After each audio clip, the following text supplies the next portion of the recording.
Bonjour, ici The French Girl, donc bienvenue sur Traverser la frontière. J'ai l'opportunité d'être interviewée par Mickaël pour l'épisode numéro 43. Bon, comme vous pouvez le voir, ce nouvel épisode du podcast est un peu différent parce que c'est Marion, l'invitée, qui a commencé à faire l'introduction. Donc Marion, en fait, elle vit à Barcelone où je suis actuellement et c'est aussi une blogueuse donc, qui s'appelle The French Girl. The French Girl. Et du coup, ça fait plus d'un an qu'elle vit, non, ça fait un peu moins d'un an qu'elle vit à Barcelone. Et j'ai décidé d'interviewer pour qu'elle nous raconte un petit peu son parcours, ce qu'elle fait à Barcelone et comment vous pouvez aussi vous installer à Barcelone si vous voulez le faire. Alors, tu peux nous dire un petit peu d'où tu viens, quel âge tu as, qu'est-ce que tu faisais avant de venir à Barcelone ? Alors, moi j'ai 23 ans. Avant de venir à Barcelone, déjà je suis originaire de Toulouse. Ça s'entend mon accent. Avant de venir à Barcelone, donc j'étais une jeune fille au pair aux États-Unis, donc j'apprécie beaucoup les voyages en mode expatrié. Donc j'ai vécu un an là-bas, je suis revenue en France et 3 mois après je suis repartie pour venir m'installer ici. Voilà. Okay. Et ça fait maintenant 10 mois que je suis ici. Ouais, c'est ça, parce que tu es arrivée tu me disais en mai ? En mai 2015. Et là, on est en mars. Voilà. Ok, ça marche. Et avant de venir ici, donc tu m'as dit que c'était au pair aux États-Unis. Oui, à Philadelphie, exactement. Ok, et t'as fait ça pendant longtemps ou pas ? Un an, on peut étendre sur 2 ans, mais j'ai décidé de faire 1 an parce que j'imaginais qu'il y avait des autres aventures qui m'attendaient. Ok. Et pourquoi t'es allée aux États-Unis ? C'était quoi le... Alors, ma motivation première, c'était les langues. Je sortais d'un parcours communication dans lequel je ne parlais pas l'anglais. Donc, pour moi, c'était vital, dans un premier temps, de m'adapter à cet environnement-là. Donc, je me suis dit, quelle est l'option la mieux adaptée, la moins chère et la plus facile ? Donc, c'était celle-ci, puisqu'il y a énormément de jeunes filles qui font ça. Donc, je suis partie. Et voilà, les premiers jours étaient difficiles. Quand on ne parle pas la langue, c'est toujours le cas. Ouais. Et voilà. D'accord. Et tu me disais qu'avant de venir en Espagne, tu parlais pas du tout espagnol. Non plus. Voilà, c'est mes petits défis. Je voyage dans les pays où je ne parle pas la langue, donc c'est très compliqué de s'adapter. Les premiers jours, on se tire un peu les cheveux parce que les modalités sont pas toujours faciles dans la langue qu'on ne connaît pas. Mais voilà, après c'est agréable quand on apprend sur le tas. C'est comme à l'école. Ouais. Et donc du coup, après 10 mois de vie à Barcelone, est-ce que tu parles mieux espagnol ? Enfin, comment... Oui, alors les premiers mois étaient difficiles parce que je vivais entourée de Français, donc j'étais dans une colocation avec 2 Françaises. Et c'est vrai qu'au travail, on travaille pour un marché français, donc on parle aussi français, donc je pratiquais pas la langue, hormis quand j'allais manger des tapas. Mais après, j'ai décidé de changer au bout de 3-4 mois d'appartement et je suis allée dans un appartement où aujourd'hui je vis avec une fille de Madrid et une autre de Cordoue. Donc pas le choix, on pratique l'espagnol, le castillan, le vrai. Ouais. Et c'est comme ça qu'on apprend, je peux vous l'assurer. Ok, ça marche. Bon, alors pourquoi Barcelone ? Parce que du coup, tu étais aux États-Unis, tu es revenu chez toi donc à Toulouse un petit peu. Et qu'est-ce qui t'a fait te dire, je vais aller m'installer à Barcelone, je vais aller travailler à Barcelone ? C'était... Pourquoi ? Alors, quand je suis revenue en France, à Toulouse déjà, c'était un peu compliqué pour moi de me réadapter au mode de vie français. Au final, en partant aux États-Unis, je pensais que j'allais avoir du mal à m'adapter au mode américain, mais c'était l'inverse. C'est quand je suis revenue que j'ai eu du mal. Et j'avais besoin de quelque chose de nouveau, de latin.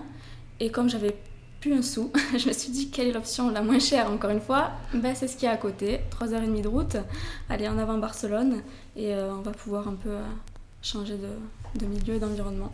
Mais du coup, tu avais fait des études avant ou pas ? Ou tu partais sans aucun bagage Disons que quand j'ai fini mon parcours communication et que je suis partie aux États-Unis, quand tu es jeune fille au pair aux États-Unis, tu dois quand même accomplir certains crédits, comme on dit ça, pour valider en gros ton année et ton visa. Et donc j'avais 60 crédits à faire. Sachant que l'université c'est assez cher aux États-Unis, les seules choses que j'ai pu faire c'était des cours de langue étrangère. Donc j'ai pris anglais forcément pour m'améliorer, pour passer mon TOEFL ensuite. Donc j'ai fait ça et avec ça j'ai pu m'inscrire dans un autre cours gratuit d'introduction au marketing. Donc j'ai pas passé une année sans rien faire du tout, puisque j'ai quand même complété mon cursus, même si c'était pas le fameux cursus LMD qu'on a en Europe. Mais ensuite, quand je suis revenue en France et que je suis partie à Barcelone, je suis aussi partie dans l'optique de continuer mes études à distance. Donc je suis arrivée à Barcelone en mai et en septembre j'ai recommencé, j'ai continué mes études en fait. Là aujourd'hui je suis en licence mais à distance. D'accord. Avec l'université de Paris. D'accord, ok. Donc quand tu arrivé à Barcelone, tu avais juste ton... C'était un DUT, c'est ça? Ouais, voilà, j'avais un bac+2 avec mes petits certificats à droite à gauche. Et là, je continue, donc bac+3. Ok, donc tu avais un DUT et tu parlais pas espagnol et tu voulais du coup trouver un job. Exactement. D'accord. Bon, alors comment ça se passe à Barcelone? Donc moi ça fait quelques mois que je suis là donc j'ai un peu compris le système. Donc quand on débarque à Barcelone, qu'on parle très peu espagnol et qu'on est français et qu'on veut travailler, est-ce que tu peux me dire un petit peu comment ça se passe et quel type de job on peut avoir? Alors déjà, il faut savoir, enfin, on n'en parle pas beaucoup, mais la communauté française ici, elle est immense. Il y a énormément de jobs pour les Français, contrairement aux apparences et aux allures de crise, comme on peut voir. Il y a énormément de jobs pour les étrangers, et principalement dans ce qu'on appelle les services après-vente, les services consommateurs, puisque tous les services après-vente des grosses boîtes sont plus ou moins délocalisés ici. Alors pourquoi? Je ne sais pas, je pense que c'est plutôt pour des raisons économiques, mais c'est vrai que tous les Français que je rencontre ici ont au moins déjà commencé à travailler dans ce qu'on appelle le customer service, Ouais. et voilà. Donc c'est les call centers, c'est ça? C'est le call center, tout bêtement. Et voilà, il y en a énormément. Honnêtement, toutes les entreprises, il y a du Google, du Apple, du H&M, enfin, des entreprises les moins connues aux plus connues, quoi. Et énormément de Français pour faire ces jobs-là, quoi. Ouais. Et du coup, tu as mis combien de temps pour trouver un job entre ton arrivée ici et ton embauche? Alors moi, c'était un petit peu particulier, parce que j'ai commencé à chercher quand j'étais à Toulouse, parce que je savais déjà que je voulais partir. Donc j'ai fait mes demandes avant de partir et je suis partie une fois qu'on m'a dit bah c'est bon. Donc j'ai postulé en janvier Ouais. et j'ai eu une réponse fin avril. Donc ça a mis du temps, mais parce que j'imagine qu'ils n'avaient pas les quotas suffisants encore pour pouvoir m'embaucher. Par contre, il y en a qui, pour la même boîte et le même projet, ont postulé depuis ici et au bout de 2 semaines ont eu le job, quoi. Donc c'est vraiment, ça dépend des quotas, mais c'est pas très compliqué. Et puis les interviews sont pas très compliquées. Il n'y a même pas besoin de parler espagnol quand Ouais. on veut travailler ici, qu'on est français. Il faut juste être bilingue. Bilingue, c'est un grand mot, mais avoir des connaissances en anglais parce que forcément les formations sont pour tout le monde les mêmes, que ce soit français, anglais, espagnol, c'est en anglais. Ouais. Ok. Non mais c'est vrai que c'est assez simple, hein. Moi j'ai rencontré pas mal de gens effectivement qui en quelques semaines trouvent un travail en call center et du coup travaillent en français directement et c'est pas... Il n'y a rien de très très compliqué en tout cas pour trouver un job, quoi. Non, c'est très facile et puis il y a énormément de sites pour ça. Je me rappelle plus du site, mais j'en ai trouvé un qui répertorie tous les jobs un peu faciles pour les Français justement en Europe. Ouais. Et il y en a énormément à Barcelone, il y en a énormément aussi en Grèce. Et c'est pratiquement que du service clientèle, quoi. Ouais. Donc c'est vrai que bon, c'est pas le job de l'année non plus, mais ça permet de voyager, de vivre un peu en mode local, puisque c'est s'installer aussi dans une ville, hein, avoir un job, et profiter de ça, quoi. Et les sites, du coup, tu pourras nous les donner si tu t'en souviens pas. Ouais, je me rappelle pas là, mais je les Ok. communiquerai. On mettra les sites sur le blog de Traverser la frontière. Et du coup, donc toi, tu étais embauché chez Apple, ça c'est ce que tu disais. Alors, c'est pas Apple directement, puisque forcément, c'est des sous-traitants ici, hein, c'est pas directement les grosses boîtes qui délocalisent leurs services après-vente, c'est des sous-traitants. Donc, moi, je travaille chez Cellbytel, Ok. qui ont les services après-vente de Google, ils ont HP, ils ont des Igual, par exemple, aussi, et ils ont Apple aussi. D'accord. Et bien d'autres encore, hein, mais je ne les connais pas. Et qu'est-ce que tu fais de tes journées, du coup, chez ce call center? J'arrive le matin, je rigole. Alors, tout simplement, il y a des métriques, des objectifs, des challenges, et on doit assurer au client qu'il va avoir une solution dans l'immédiat ou très rapidement pour son problème, ou s'il a une question, ou s'il a des doutes. Enfin voilà, il faut vraiment être au plus proche du client et les aider, parce que c'est vrai que c'est pas toujours instinctif quand on a un nouvel appareil aussi. Ouais. Chez Apple, c'est vrai que c'est partout pareil, il faut nous guider un petit peu. Donc voilà, on passe nos journées à répondre aux clients s'ils ont des questions ou des petits soucis, et on les aide, on les guide à travers ça, quoi. D'accord, ok. Ouais, donc ça reste du service client, on va dire. Oui, Ouais, c'est ça. exactement, quoi. Et je pense que c'est pour partout pareil. Après, on a différentes métriques Ouais. différentes selon les entreprises, etc. Mais voilà, plus ou moins. D'accord. C'est pas très compliqué, ça demande pas des diplômes, juste de parler anglais, d'avoir des bonnes, comment dire ça, des compétences communicationnelles. Et puis en même temps, on apprend sur le terrain, parce que moi, pour avoir un DUT en communication, j'avais pas vraiment pratiqué cet aspect-là de la communication. C'était plus tout ce qui était management en entreprise. Quand on arrive sur le terrain et qu'on doit directement communiquer avec le client et s'adapter à son profil, entre guillemets, c'est un peu plus complexe et c'est super intéressant aussi. Ouais. Et c'est quoi le niveau de salaire que tu peux avoir en travaillant comme ça dans des call centers? Ça varie énormément selon les boîtes et selon les sous-traitants. Ouais. J'en connais qui, minimum, parce que bon, il ne faut pas oublier qu'on est en Espagne, se font du 700 € par mois jusqu'à une amie récemment qui a trouvé un job en call center et qui se fait du 2000 € par mois. D'accord. Donc c'est vraiment très varié, il faut trouver les bons filons. Et tout le monde le peut, de toute façon, il n'y a pas de souci. Ouais. Sur le 700 € par mois, il ne faut pas avoir peur. C'est vrai qu'en Espagne, le salaire minimum est beaucoup plus bas qu'en France. C'est ça, c'est 700 € à peu près. Exactement. Ouais. Le salaire minimum est de 700 € et ce qui est très paradoxal à Barcelone, c'est qu'un studio, un T1 minimum est de 700 € la plupart du temps. Donc c'est assez complexe parce qu'on gagne 700 € mais on doit dépenser 700 € dans un loyer. Ouais. Donc le niveau de vie n'est pas extrêmement élevé. C'est juste au niveau tout ce qui est l'habitat. C'est vrai que c'est pas, ça suit pas trop les salaires. Mais après, on s'en sort très bien avec 700 € aussi. Hein. C'est pour ça que Barcelone, c'est la ville des colocations. Exactement. Et qu'on est tous en coloc parce que les apparts, ça coûte beaucoup trop cher pour ce qu'on peut gagner. C'est sûr. Alors après, quand on a un appartement tout seul, il faut avoir des bonnes positions. Par exemple, j'ai un ami qui est architecte, qui a immigré du Mexique jusqu'ici. Il est architecte, il a monté sa boîte, il a un très bel appartement. Qui peut se permettre de payer, mais quand on est dans un call center comme moi, on va faire de la colocation. Ouais. Non mais c'est sûr, moi aussi je suis en coloc, on n'y échappe pas. Après c'est super agréable parce qu'on rencontre des gens, c'est un peu l'auberge espagnole quoi. Et pour ça, le film n'a pas menti.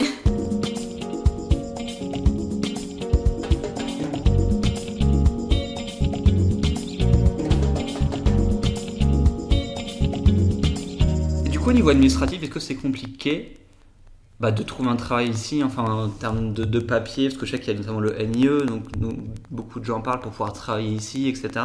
Comment ça s'est passé un petit peu pour toi, le fait d'être résident à Barcelone et de travailler, d'être employé en fait ici en Espagne quoi? Alors pour moi c'était un peu Koh-Lanta. Ok. On va dire ça comme ça. Déjà... C'est compliqué quand on ne parle pas espagnol de faire tout ce qui est administratif parce que ici, soit on parle catalan, soit on parle castillan et très peu de personnes travaillent dans l'administratif parlent anglais ni français. Donc bonne chance. Alors quand on arrive ici, dans un premier temps, ce qui prime c'est déjà trouver un endroit où se loger. Une fois qu'on l'a trouvé, il faut aller déclarer justement qu'on a déménagé de son pays d'origine à Barcelone. Donc qu'est-ce qu'on fait? On va à ce qu'on appelle l'ayuntamiento, qui est entre guillemets le bâtiment administratif. Ici, je pense que ça joue aussi comme le rôle de mairie, entre guillemets. Et donc, on va avec ses petits papiers, son contrat de location, son passeport, à cet ayuntamiento. Et on va dire, voilà, j'ai déménagé. Sauf que quand on ne parle pas espagnol, c'est compliqué d'expliquer tout ça. Mais bon, ensuite, quand on va dans ce bâtiment-là et qu'on déclare qu'on a déménagé, on nous donne un papier qui s'appelle l'empadronamiento. Ok. Ce papier-là, c'est un peu le Saint Graal à Barcelone. Parce que ça permet d'accéder au service de sécurité sociale, pour faire des papiers à la banque, également pour avoir ce qu'on appelle la carte sanitaire, en fait, pour aller au médecin. Chez le médecin, pardon. Et donc, voilà, une fois qu'on a cet empadronamiento, on peut aller ouvrir un compte en banque. D'accord. Et également aller aux services médicaux. Du coup, c'est le fameux NIE, c'est ça dont tu parles? Alors, non, ça c'est l'empadronamiento. Okay. Une fois qu'on a l'empadronamiento, ce qu'il faut aussi faire, c'est qu'avec ton travail, tu as ton empadronamiento, ton contrat de travail, tu vas alors je crois que c'est au commissariat de police. D'accord. Commissariat de police, avec ses papiers, tu vas demander le fameux NIE. Donc le NIE, qu'est-ce que c'est? C'est simplement ton numéro d'identifiant étranger qui te permet normalement de travailler. Et alors ce qui est très bizarre ici, c'est que pour trouver un travail, il te faut le NIE, mais pour obtenir le NIE, il te faut un travail. Ouais. Donc, bonne chance, parce qu'il y a énormément d'entreprises qui, justement, font un peu... Voilà, c'est compliqué parce que, comment dire, les entreprises ne veulent pas délivrer le contrat de travail si on n'a pas le NIE, et l'ayuntamiento et les commissariats ne veulent pas délivrer tout ça non plus si on n'a pas le contrat de travail. Donc, c'est un peu... Voilà. C'est un peu compliqué, mais ça se fait, hein. Tout le monde y arrive à un moment ou Oui, à un autre. si vous trouvez les bonnes entreprises qui sont compréhensibles avec ça et qui le savent très bien, sachant que vous aurez plus de facilité à demander de l'aide à l'entreprise qu'au commissariat pour le NIE. Ouais. Donc moi, je vous conseille de faire ça. Et une fois qu'on a le NIE, on a le NIE permanent, le NIE temporaire pour 3 mois, puisque effectivement, il faut avoir un contrat longue durée pour pouvoir le renouveler et demander le permanent au-delà des 3 mois. Voilà. D'accord, ok. Voilà pour l'administratif. Mais bon, c'est un peu compliqué, mais tout se fait bien. Généralement, les gens s'en sortent. Oui, après, c'est pas que c'est compliqué, c'est juste qu'il y a un ordre prédéfini dans lequel on doit faire. Dans un premier temps, c'est appartement, empadronamiento, contrat de travail, NIE, et ensuite tout ce qui est sécurité sociale et banque. D'accord. Donc, faites-vous un planning et ça ira bien. Ok. Et niveau appartement, du coup, tu te trouves facilement ici sur Barcelone. T'as pas eu de difficulté à trouver des colocs, des choses comme ça? Honnêtement, je trouve que c'est difficile de trouver un appartement ici parce que c'est la course à la concurrence. On est énormément, pas que les Français, il y a les locaux. C'est une ville cosmopolite, donc il y a des gens de partout, d'Amérique latine, d'Europe, enfin de partout, qui cherchent un appartement en même temps que vous. Ouais. Donc du coup, ça nous passe souvent sous le nez. Il faut pareil se faire un planning, chercher régulièrement, envoyer énormément de demandes par WhatsApp parce que ça se fait beaucoup par WhatsApp. Alors, au début, j'habitais dans cet appartement dans le sud de la ville, donc j'ai décidé de changer. Donc de mai à septembre, je suis restée dans cet appartement-là. Mais par contre, j'avais commencé à chercher un autre appartement dès début juillet. Ouais. Et j'ai déménagé qu'en septembre, donc je vous laisse imaginer 2 mois pour trouver un appartement, D'accord. c'est compliqué. Enfin, trouver un appartement, non, trouver quelqu'un qui accepte de vous faire ménager, parce que c'est un peu comme un concours, entre guillemets, et également comme une épreuve, un entretien. Quand on va rencontrer ses potentiels futurs colocataires, il faut qu'on leur corresponde et qu'ils nous acceptent aussi. Donc il y a plusieurs... Moi, ce que j'ai trouvé sur Barcelone, effectivement, c'est que tu as beaucoup d'offres et beaucoup de demandes. C'est-à-dire que tu as quand même pas mal d'appartements, de colocation disponibles, mais tu as aussi une forte demande et beaucoup de gens qui veulent emménager. Donc, on peut trouver, c'est-à-dire qu'après, il faut aussi être flexible sur où on veut vivre, le budget, etc. C'est vrai que si on est très strict, ça peut être vite compliqué parce qu'il y aura peut-être moins de choix. Et en plus, vous êtes en concurrence avec plein de gens. Exactement. Non, le choix, il y est. Il n'y a pas de souci. Il y a des nouveautés quasiment toutes les heures. Vous avez des sites comme Idealista ou Piso Compartido ou Un Alquiler sur lesquels vous pouvez trouver des appartements ou des colocataires ou des appartements avec colocataires. Mais c'est pas tant le nombre d'appartements qui manque ou le nombre de chambres disponibles. Ce qui est plus compliqué, c'est de se faire accepter. La concurrence. Ouais. Après, les prix, honnêtement, pour les colocs, c'est toujours pratiquement les mêmes. Il y a une fourchette qui est comprise entre minimum 250-300, et jusqu'à 500, quoi. Donc, c'est vrai que c'est beaucoup moins cher que si on prenait un appartement tout seul. Beaucoup plus agréable parce qu'on ne vit pas tout seul. Et l'intégration dans la ville se fait beaucoup plus vite, quoi, quand on vit avec des gens. Ouais, c'est sûr. Et du coup, la vie à Barcelone, parce que du coup, ça fait maintenant 10 mois que tu y es, comment tu trouves, tu t'y plais, qu'est-ce que t'aimes à propos de cette ville ou qu'est-ce que t'aimes pas? J'adore cette ville. Ok. J'aime Barcelone. Non, cette ville est géniale quand on apprend à la connaître d'un autre point de vue que touriste. C'est vrai qu'il y a énormément de touristes français qui viennent aussi, il faut dire ce qu'il y est. Sur la Rambla, on en croise tous les jours. C'est pas tant un reproche parce qu'effectivement, cette ville, elle est géniale, donc je comprends que tout le monde veuille la visiter, mais d'un point de vue local, c'est encore plus beau en fait, tout simplement parce qu'on fait des choses forcément qu'on n'aura pas l'occasion de faire si on était juste touriste. Manger des tapas à 11h du soir après le travail, sur des petits trucs qui sont pas fréquentés avec des petites terrasses, et puis je trouve ça génial, quoi. Et moi, ce qui m'a plu ici, pour avoir vécu aux États-Unis 1 an, et j'adore les États-Unis aussi, il n'y a pas de souci, mais le mode de vie est complètement opposé, quoi. C'est un truc impressionnant parce que par exemple, aux États-Unis, on mange le dîner à 17h, on va au lit à 20h, ils vivent avec le soleil, donc se lèvent très tôt, à 6h, tout le monde est debout, tout le monde va travailler. Ici, c'est l'inverse, ils vivent avec la lune, donc tu peux commencer à 11h, finir à 20h, tu prends ton goûter, tu vas manger ton dîner à 23h, et à minuit, il y a encore les mamies dans la rue qui discutent, quoi. Donc c'est vrai que c'est assez rigolo, mais j'apprécie ce mode de vie. De toute façon, il faut s'adapter, et puis il faut trouver ce qui nous correspond le mieux. Ouais. Mais c'est vrai que ça paraît un petit peu toujours festif parce que forcément, tout est ouvert très tard, on peut manger très tard et on peut discuter avec tout le monde dans la rue, donc ça, c'est génial, quoi. Ouais.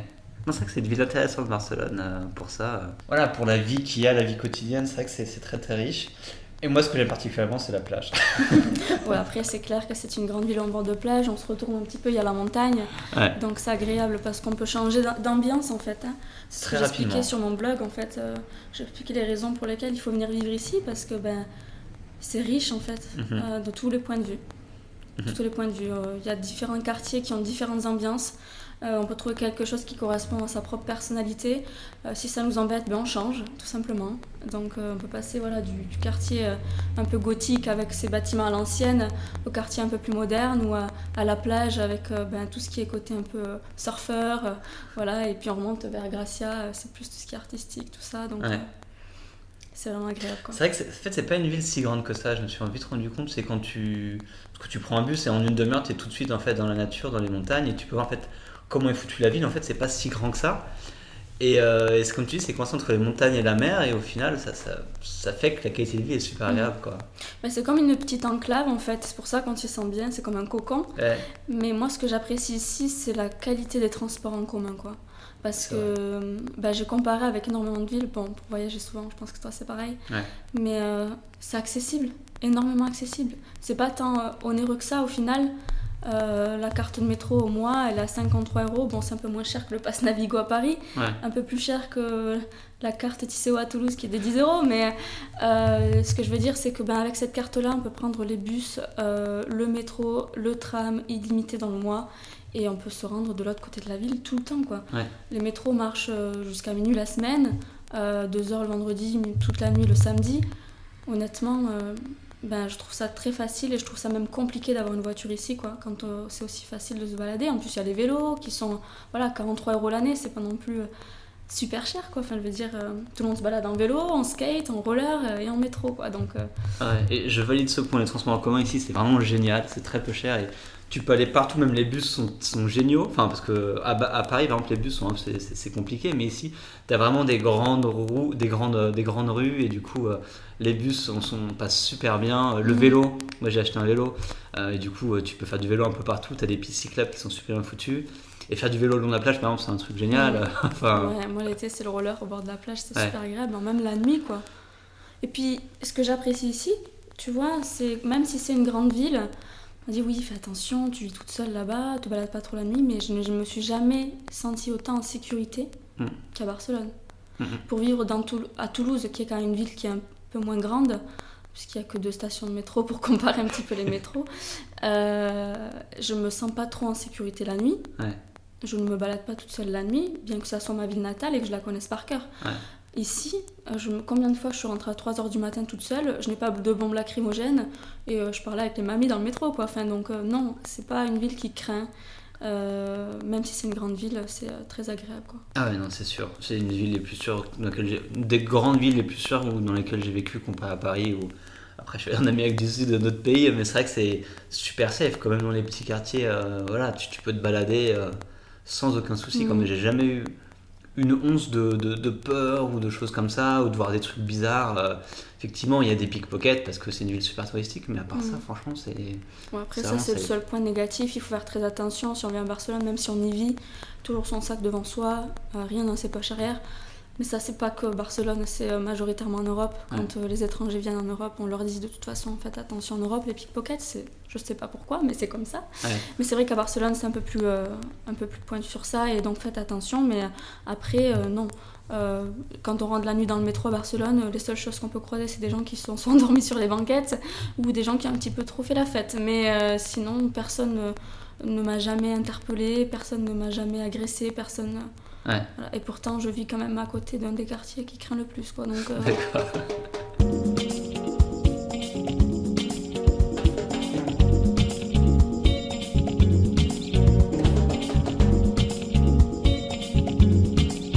Et justement, pour tous ceux qui se disent « Ah putain, Barcelone, ça me tente très bien, j'aimerais bien aller y vivre, aller travailler un petit peu, parler espagnol, etc. » Quel conseil tu donnerais à quelqu'un qui n'y connaît rien et qui aimerait justement débarquer ici ? venez. Non, juste ne pas se laisser ne pas se laisser intimider par la langue déjà dans un premier temps. Parce que Barcelone, bon, c'est pas l'Espagne, Barcelone c'est quand même détaché un petit peu de l'Espagne, c'est catalan, c'est quand même une autre culture. Faut pas venir à Barcelone pour venir en Espagne. Si vous voulez aller en Espagne, allez plutôt en Andalousie ou ailleurs. Mais Barcelone, voilà, c'est une ville qui a énormément de richesse, où la langue n'est pas une barrière, enfin, voilà, compte tenu de ce que je vous ai dit. Beaucoup de personnes parlent anglais malgré les administrations. Ouais. Les gens que vous croisez ici, pratiquement... moi personnellement au début je parlais anglais avec les gens dans la rue. Si vous parlez pas catalan c'est pas grave, ils vont pas vous gronder. Vous pouvez parler castillan, il n'y a pas de souci, tout le monde parle castillan aussi. Et si vous ne parlez pas du tout aucune des deux langues c'est pas grave non plus, parce que vous apprendrez sur le terrain comme je l'ai fait. Mais après un autre conseil, ne vous laissez pas, n'ayez pas peur de pas trouver de travail, parce qu'il y en a partout. Pour les Français surtout. Dernière option, pour ce qui est de venir ici et de ne pas avoir de logement, il y a des auberges de jeunesse qui sont très accessibles. Moi au début c'est ce que j'ai fait, à 10 € la nuit, je suis restée 3 nuits dans une auberge, le temps de trouver quelque chose. Il y a des groupes Facebook sur lesquels vous pouvez parler avec des gens qui directement louent des chambres, ce genre de choses. Vous pouvez faire du couchsurfing aussi, j'ai fait ça après l'auberge de jeunesse, le temps de déménager. Il y a énormément de demandes couchsurfing pour être sur le site internet et me m'être mis en justement hôte. Je reçois au moins 3 demandes par semaine. Donc, et puis Airbnb, t'as plein. Il y a Airbnb aussi, il y a énormément. Honnêtement, c'est pas quelque chose. Et puis même si vous restez dans la rue, il fait chaud. La nuit, c'est pas un souci. Non, mais honnêtement, les gens sont accueillants ici malgré tout. Donc non, il n'y a pas de souci pour ça. C'est pas une ville comme aux États-Unis où ça serait un peu plus compliqué les modalités d'immigration, ou surtout si vous êtes européen quoi. Vous avez même pas besoin de votre passeport, vous avez juste besoin de votre carte d'identité, donc voilà.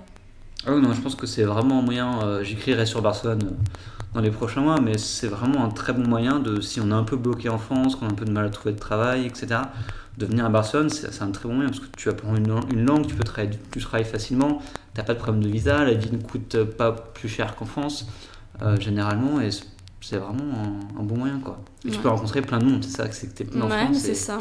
Quand on aime voyager et que comme moi, qu'on est passionné de rencontres interculturelles, ici on est servi. Je n'ai rencontré qu'un seul catalan pour être honnête, dans mon cercle d'amis je parle. Mais voilà, mes très bons amis ici sont perses, j'ai des Allemands, j'ai des Italiens, j'ai des Espagnols de partout dans l'Espagne, des Français beaucoup aussi puisque la communauté française elle est très grande, des Australiens, des Américains. Mais voilà, c'est ça que j'apprécie ici, c'est qu'on rencontre c'est comme si on voyageait à travers les gens en fait, tout simplement, parce que tout le monde a une histoire et tout le monde vient ici pour la même raison en fait. Donc, pourquoi tu es venu à Barcelone ? Moi c'est pour faire du skate et du soleil. Pourquoi ? Parce qu'il y a la mer. Non, c'est vrai que c'est agréable. C'est vrai que les gens viennent ici quand même beaucoup pour soit étudier, soit bosser quoi, c'est ce que j'ai rencontré le plus possible. Ouais, énormément d'étudiants, mais je pense qu'il y en a plus à Madrid, des étudiants. Madrid c'est quand même une plus grande ville étudiante. Mais voilà, ici il y a énormément d'étudiants, c'est vrai, mais j'ai rencontré aussi beaucoup de travailleurs quoi. C'est sûr, beaucoup de gens d'Amérique du Sud, d'Amérique du Sud qui viennent ici pour bosser. Tous les Mexicains, les Vénézuéliens, les Colombiens, les Argentins. Exactement, j'ai rencontré beaucoup de Mexicains, de Vénézuéliens surtout. Énormément. Beaucoup d'Italiens aussi. Bon. Je crois que c'est la première communauté en plus. Après, c'est une ville qui est aussi accessible si on veut rester sur le court terme, comme si on voulait rester sur le long terme. C'est-à-dire que moi, je prévois pas de rester ici pour avoir des envies de voyage pour le moment. Je vais pas rester ici toute ma vie, même si j'aimerais y revenir. Mais je rencontre des personnes c'est des Français, ça fait 7 ans qu'ils habitent ici. Donc eux, ils se sont encore mieux adaptés, ils ont construit leur vie ici et ils sont très heureux, quoi. Donc, D'accord. Et du coup, le futur, ça ressemble à quoi pour toi ? Parce que là, ça fait bientôt 1 an que tu es à Barcelone. Je sais que tu aimes beaucoup voyager. Mais du coup, tu comptes rester ici plus longtemps Comment tu vois les choses ? Moi, je sais pas pourquoi, j'aime bien les chiffres ronds, donc moi je fais 1 an. Ok. Non, j'ai fait 1 an aux États-Unis. Là, je pense faire 1 an ici et partir pour de nouvelles aventures d'1 an encore. Qui sait. Non, je sais que je reviendrai ici parce que c'est une ville qui m'a vraiment pris au cœur, mais c'est très agréable. On peut même s'imaginer faire des projets en fait ici, tout simplement. Mais voilà, moi mes projets pour l'instant sont pas m'installer ici définitivement. J'aimerais repartir dans un nouveau pays. J'ai encore quelques destinations en tête, mais rien de définitif. Ok, donc tu vas voyager, mais on ne sait pas encore où. C'est la surprise. Et on pourra le découvrir donc sur ton blog, Exact. The French Girl. Donc c'est quoi le nom exact du blog ? C'est thefrenchgirl.fr. .fr, d'accord. Et pourquoi tu as créé ce blog-là ? Qu'est-ce que tu y racontes ? Alors au début, quand je suis allée aux États-Unis, c'était juste, ça s'appelait pas du tout comme ça.